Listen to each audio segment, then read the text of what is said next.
I'd like you to climb in my time machine and travel all the way back to London, England to the 1700s. And we're going to be there when one of the greatest speakers who ever lived is going to be giving a lecture. His name is Louis Agassiz. Agassiz was a Swiss-born American naturalist. A scullery maid had heard that he was coming to town, and she thought, for one of the first times in my life, I'm going to do something very exciting. So she scrimped, she saved her pennies, and finally the night came when she would hear Dr. Louis Agassiz. She was so moved by his presentation, she thought, I must speak to this man personally. She was rather a shy lady, so she waited for the whole hall to clear, worked her way down to the front, and is standing alone with Dr. Agassiz in this huge hall. She said, "Oh, Dr. Agassiz, your speech was incredible. It must be wonderful to have had the opportunities you've had in your lifetime." And this man from the old country looked her right in the eye and said, "What? You've never had opportunities?" She said, "No, not me. I've never had a chance in life."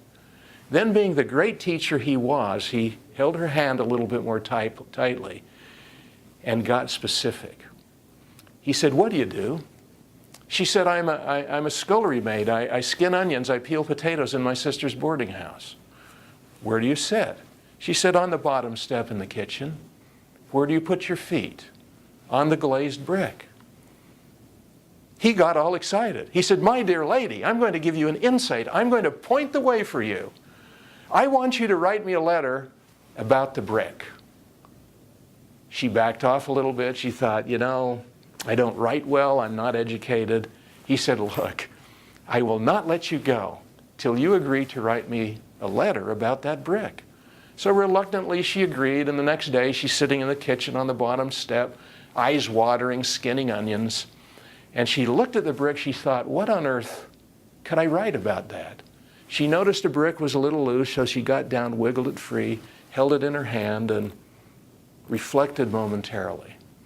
And that night, after all of her chores were done, she hurried down to a local brickyard in London. She found the owner of the brickyard, held the brick up and said, "What is this?" He said, "It's a brick." "Not much help." He said, "It's vitrified kaolin."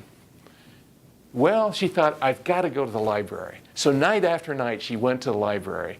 She studied about brick. She learned in London, England at that time, there were 157 different varieties of brick and tile being made. She learned about the ancient clay bed. She learned about the firing process. The letter she wrote Louis Agassiz about the brick was 36 pages long. A couple weeks later, she received a reply. There was a note from Louis Agassiz that said, "I've had your letter published." A check was enclosed for her hard work, but there was a curious P.S. at the bottom of that letter.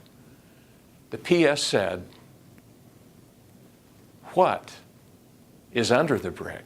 Well, for one of the first times in her life, she couldn't wait to get to the kitchen.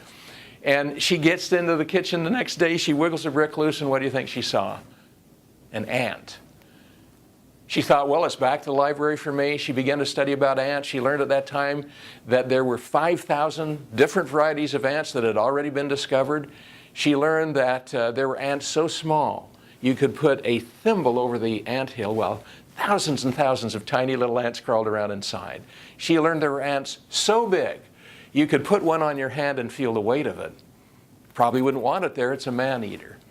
The more she studied about ants, the more exciting ants became. In fact, the letter that she wrote Louis Agassiz about ants was 360 pages long. It was published as a book. She became wealthy and traveled to the land of her dreams. What was the scullery maid's problem before meeting Dr. Louis Agassiz and getting the insights? She was a lousy time manager. She didn't understand the 5 conditions. You see, there were conditions or events that she could not control. But there were also conditions she thought she could not control. But then she did. And there were many events she did control and changed her life.